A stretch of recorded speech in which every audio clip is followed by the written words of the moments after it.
It's like this one-time conversation that has to be perfect, right? And it's not. It's an ongoing conversation. It doesn't have to be perfect. Anytime you bring it up is okay. Just jumping in and starting that conversation is really important. Welcome to the Herlihy Family Law Podcast, your trusted source for expert insights on navigating family law matters with clarity and care. Whether you're tackling tough decisions or seeking guidance for your family's future, we're here to help. Let's get started. Welcome back to the Herlihy Family Law Podcast. I'm your host, Alison Herlihy, and today we're diving into a topic that's incredibly important for so many families: navigating the changes that come with puberty. Whether you're a parent, a guardian, or just someone who cares deeply about the well-being of young girls and women in your life, today's episode is for you. I'm thrilled to be joined by Dr. Nancy Wood and Dr. Quin Bixler, the co-founders of In Full Bloom MD. These two powerhouse women, one a pediatrician, the other an OB-GYN, have created a thoughtful, accessible resource to help families have honest, empowering conversations about puberty, periods, and growing up. We'll be talking about their signature course, the common struggles that parents face, and how we can help girls grow with confidence, clarity, and compassion. Thank y'all for being here today. Thanks for having us. I know how busy you both are. Can you each tell us a little bit about your background and what led you to create In Full Bloom MD? Sure. I'll go first. I'm Quin Bixler. I'm a OB-GYN. I take care of women from all ages. I deliver babies, do surgeries, you name it, I do it, feels like it. And I always wanted to be a doctor. That's what my mom said. And there's college, med school, a residency. And then I married a man from Mobile and met Nancy, and she takes care of our 3 children. And yeah, that's me. I'm Nancy Wood, and I'm also from Mobile, like Quin said, and I'm a pediatrician. I went to the University of Alabama, and then I went to South for medical school. I did my residency in Augusta, Georgia, and Quin and I have been friends socially for a long time, and we were asked by a mother to give this talk to their daughter and some of her friends, and we started giving it, and then it just exploded, and we gave the talk many times over the past 10 years. And we got all this feedback, and then all of a sudden we felt like it was our responsibility to take this talk and make it available to a much wider audience. And that's why we started In Full Bloom MD. Yeah. How did your medical background shape the mission and the messaging of the platform? It's always been a passion project for me. We don't get to do a lot of outreach in residency, but I always knew it was important because those adolescent visits are just so important. There's so many changes going on, and you're starting a really big, poignant time in your life, and hormones are going crazy, and it's not an easy time for anybody, mothers or daughters, people who are actually going through it. And then boom, we have children, and my daughter is 10 and she needs this information now. And I'm like, oh my gosh, like I'm an OB-GYN and yet I feel overwhelmed. I can just imagine how other people feel. And so it grew out of that. But like Nancy said, we've been doing this for 10 years, but it really hit home very recently when we filmed the course. And as a pediatrician, I'll have parents come in and it's almost like it's got to be a secret. We don't want to bring up this topic in front of our children. Can you step out in the hall and talk to me about it? All this anxiety around giving the talk and making sure it's just right. And how do I start and when do I start this conversation? And it's moms, it's dad, it's aunts, uncles, grandparents. Everybody is just very nervous about this particular talk that they have to give to their child. Yeah. What kinds of challenges were you seeing among your patients and their families that signaled the need for this type of resource? So all the different resources that I found as a pediatrician were like on too far of the sterile end of the spectrum or too far on the cheesy end of the spectrum. Like nothing was really striking that perfect chord of, we've got this information, we're going to present it to you, and it's going to feel normal and natural and real and calm. Everything was just too far medical or too far cheesy, animated, too teenager cool. And that's not what we're going for with In Full Bloom. And a lot of things are written. I had the American Girl body book. I'm 40 years old. We can do better. And we have. And we've given mothers and daughters the tools to understand the medical knowledge behind what's happening, but in a fun, relaxed way that's not, like Nancy said, so sterile or so medical that it's boring, as my 5-year-old would say.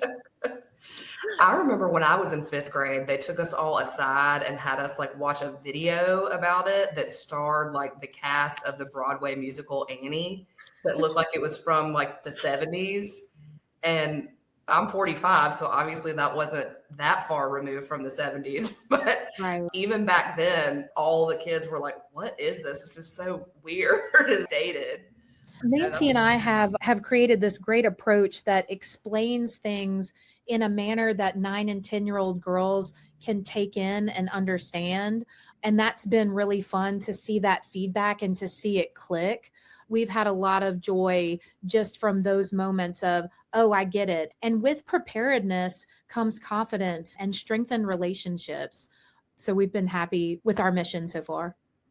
What do you hope that parents and daughters take away from your work? We really want them to get the accurate medical information they need. That's of utmost importance. But really, just Quinn just said, the strengthening of the bond between the child and the trusted caregiver is huge. We, of course, encourage that throughout the course. And then we just want them to feel really empowered. We want them to know their bodies, know what's going to happen, know that it's normal, and feel ready for what's to come. And that's for the mom and the child. We want the mom to feel ready for what's to come with the child as well. I would think this could be so helpful in building trust between the parent and the child, which is so crucial and can become so challenging during teenage years. Teenagers have all kind of problems and issues and stuff. And a lot of it I see in my work comes back to people are afraid to communicate with each other. Kids are afraid of their parents. Parents don't know what to think of their kids or feel like they can't relate. And I can see that something like this would be so helpful, not only about the subject matter it covers, but just with their relationship in general. Right. We want them to come to us, the parents, and you want your child to come to you. And in an age of internet and just typing something, what is AI going to spit out to them? This is trusted information from an ob-gyn and a pediatrician who deals with this puberty day in and day out. And let me clarify, we're talking about puberty. Puberty is just the change of, and we're talking about female puberty. We haven't covered boys yet, but a girl moving into womanhood, reproductive womanhood. And we don't cover sex at all in this topic. And so I know a lot of people are, I don't know where to start. And it seems so overwhelming, but you start with puberty. And then a few years later, you have the sex talk with them. So this is our Preparing to Bloom course is just that. You're like a flower. You're preparing to bloom. Your body is preparing for womanhood. Yeah. And just like you said, we do certainly hope that building that trust, creating that open communication when we're talking about puberty, when we're just talking about getting breasts and getting a period and having to wear deodorant and all of that, when you get that accurate information from your parents, you know that they're a trusted source. And so then when the conversation gets really big and it's about sex and it's about all the different things that come after puberty, that you can go to your parents and they'll tell you the truth. Because children are constantly seeking answers. And if you're not the one to give them the accurate answers, they'll go find it somewhere else. Yeah, that's a great point, Nancy. So you have a self-paced video course called Preparing to Bloom, right? And it seems like it's a really approachable tool for families. Can you talk a little bit about what all it includes? Sure. It's easy to find. It's on our website, infullbloommd.com, under the courses tab. You just click it, pay for it, and start watching at your own leisure. It's about 40 minutes total. You could watch it all in one setting. You can break it up into pieces, just if you're nervous or life gets busy and you only have 10 minutes one day or one night. But at the end of it, as a caretaker, a mom, a dad, an aunt and uncle, a grandmother even, should feel totally ready to discuss puberty with their daughter. It covers anatomy. So anatomy is just the parts and pieces. Physiology is how those parts and pieces work. And then we also cover product use and hygiene, what soaps to use, where to use it, how often do you change your tampon. All of the frequently asked questions that we've gotten over the last 10 years, we've included for you. We did. And we tried really hard to include some of those forgotten changes that people don't discuss about puberty. Everyone talks so much about the period itself, but your sleep habits change, your diet changes. A lot of times your exercise habits change. Your emotions are huge. So we have to touch on that if we're giving an all-encompassing course about puberty. And then body image. We tried to really give a full picture. And that's hard to do in 40 minutes. And I think we really nailed it. That's great. What age group is the course best suited for? And what age do you think parents should start talking to their children about this? So as a pediatrician, I always coach parents that the right thing to do is give an age appropriate answer to any question you're asked, right? So if a small young child, like a 2-year-old or 3-year-old, asked a question, you need to give the 2-year-old or 3-year-old answer. You don't need to give the full response. And so beginning the conversation about puberty can happen at any time. We usually think around 8 or 9 is a good time to start it, but we like to remember that it's really never too late to have that conversation either. This course that we've created is for the caregiver to watch, and then it's up to them to go to the child and give the information. But really, never too early. 8 or 9 is probably perfect for this particular conversation. And it seems like children are going through puberty earlier and earlier all the time too. Do you think that's true? You hit the nail on the head. I'm seeing that as a gynecologist just earlier. And we've given so many talks where the girls are gathered and they're playing Ring Around the Rosie, and we call them in for a puberty talk. At 10 years old, my 10-year-old is still playing on playgrounds, and you want them to be prepared because knowledge is power. And if they have power and they know their parts and they know what to call them, then no one can take advantage of that. That's so important to know. Yeah. And you probably see the bad stuff on your end with some cases. Yeah, it's known when you deal with sexual abuse situations that it can be problematic if children don't know the anatomical names for things, because when they use funny nicknames that people use, and that's one thing when you're 2 or 3 years old, like you said, but if that's the only word they know, nobody else knows what they're talking about, and it can be challenging. Yeah. What's one piece of feedback y'all have gotten from a parent or a daughter that's really affirmed for you the impact of this course? I'd like to mention 2, actually. One was one of my precious little patients. She had been to one of our live puberty presentations, and she came in for her checkup, her yearly checkup. And she said, Dr. Nancy, I've been thinking a lot about what you and Dr. Quin taught me, and I'm not afraid to start my period. And that was huge. That was just all the warm fuzzies from that little conversation. And then I had another friend say that, and her quote was so meaningful to me. It was, 2 generations of women are so thankful for the work that you're doing. Wow. Yeah, that's so impactful. Did you encounter any surprising moments while developing this curriculum? I think the shock of explaining that the periods happen monthly. Imagine you're 9 years old and you may have heard about periods or blood coming from somewhere, but you don't know exactly where.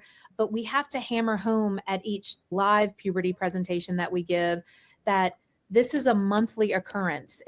You're going to bleed monthly out of a hole that you may or may not have known existed for 5 to 7 days every month until you go through menopause. That's years and years. Hey girls, you're going to bleed out of this hole for every month for 40 years. That's not cool. And their eyes are like this big. It really is shocking. Wow. I noticed y'all offer several free resources. Can you share a bit about those and how they complement the course? Absolutely. The free resources are a little bit of reflection so that when the trusted caregiver goes in to give the conversation, they've been very proactive about what they're going to say, how they're going to say it instead of reactive. We prepare for babies for 9 months. People just read all the books and do all this preparation and look at their baby pictures and all these things. And then the time comes for puberty and it feels they didn't know it was coming and it just kind of pops up on them. But our free resources help with the preparation that comes behind the conversation. Totally. I feel like I read every single book about child rearing, and then I look up and I have a 10-year-old and I'm like, where are the resources? I understand that y'all are also working on a course about sex and reproduction. What can listeners expect from that, and how does that build on what you've already created? Yes, in the next logical talk after explaining puberty and girls going through their period and having a few years to deal with that, obviously there's attraction to the opposite sex or same sex that comes up. And we want them to also be prepared and have all the medical factual information about intercourse and a frank conversation. We also touch on the morality of intimacy and definitely hammer home consent, because consent is of the utmost importance. It's so important. A lot of adults don't even get it, it seems like. True. Are you planning to expand your curriculum further beyond puberty education in the future? I just took care of a patient a few minutes ago who is 67, and she's outraged that no one ever told her about menopause and what it would do to her body. And I said, you know what? We are working on that, and we're going to call it withering, because it's the end of our lives. And, Oh, that's dark. but no, knowledge is power. And we all know that women's health, the studies, the resources, everything's underfunded. I think there's a huge outpouring of more funding and more research, and that will be to come. I don't know if it'll benefit me personally, but hopefully my daughters and your nieces and Nancy's daughter and just the next generations, because hey, we want it and we're going to find it. What are some of the most common fears or misconceptions that parents have about talking to their children about puberty?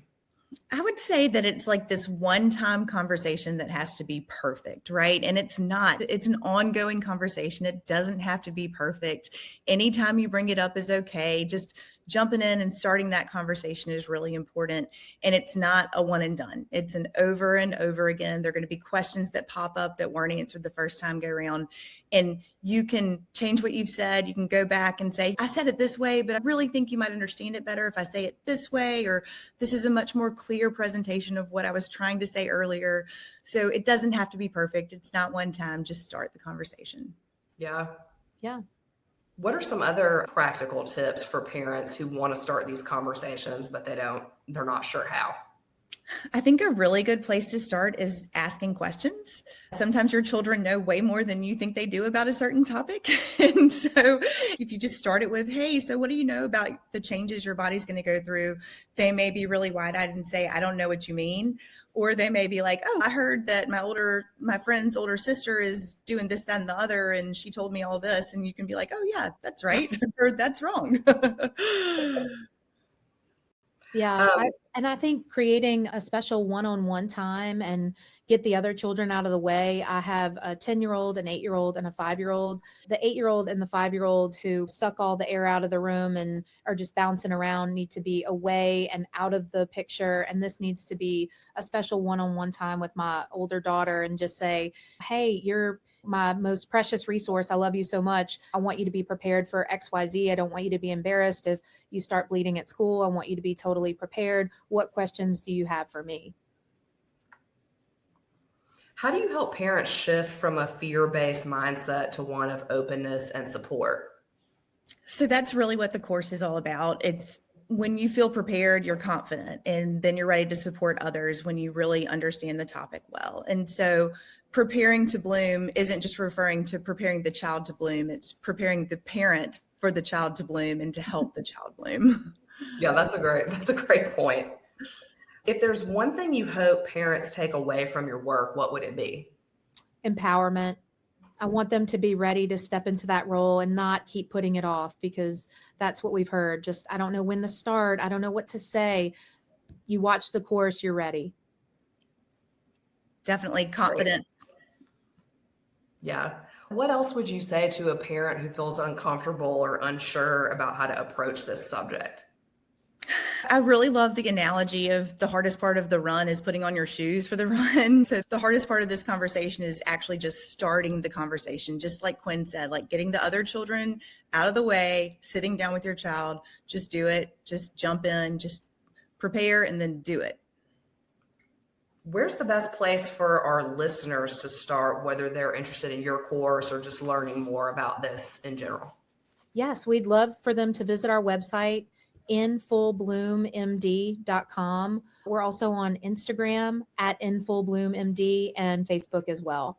We've recently added TikTok and YouTube, but those are don't have anything just yet, but we're hoping to do more outreach through those channels as well. That's great. So y'all have lots of options out there. Okay, we're going to do a couple of rapid fire questions. So y'all just say the first thing that comes to your mind. What's one myth about puberty that you wish would disappear? That tampons get stuck and they can go all over your abdomen and you'll never get it out. That is gross. It's not gross. It's normal. It's natural. Yeah. What's your favorite way to open the conversation with a child about growing up? I like to say this is your body going from a little kid body to an adult body, and it's normal, and it's exactly what your body was created to do. Yeah, my 5-year-old is very open, and we're open with bras, and they've seen my breast before and that kind of thing. And she just cannot wait to get her breasts. I don't even have to bring it up. I want breasts like you, Mom. And I'm like, you're going to have to wait a while.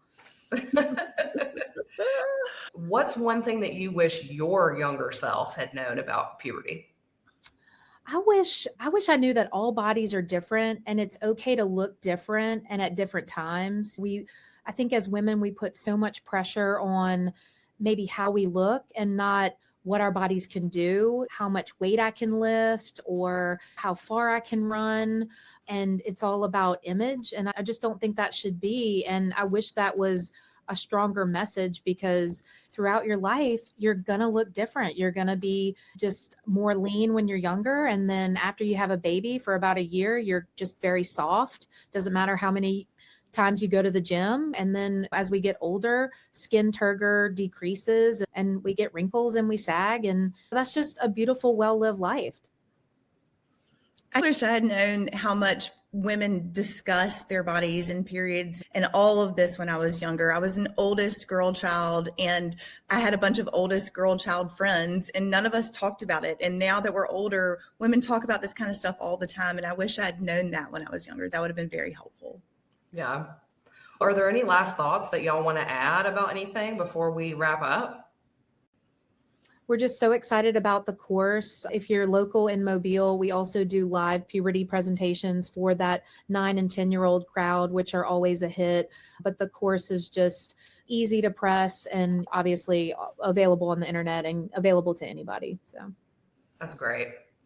Thank you all again. Dr. Wood and Dr. Bixler, thank you so much for sharing your insights and your mission with us today. It's clear that In Full Bloom is filling a critical gap for families who want to approach puberty, if I can say it, with more confidence and connection. For our listeners, if you have a daughter approaching puberty or already going through it, I encourage you to explore their resources at infullbloommd.com. For their self-paced video course to their free printable guides and live events, there's something there for every parent who wants to show up better for their child. Thanks again for tuning in, and don't forget to subscribe so you never miss an episode. Thanks, Allison. Thank you. Thank you for tuning in to the Herlihy Family Law Podcast. Remember, you don't have to face family law challenges alone. Visit HerlihyFamilyLaw.com or call 251-432-7909 to learn more.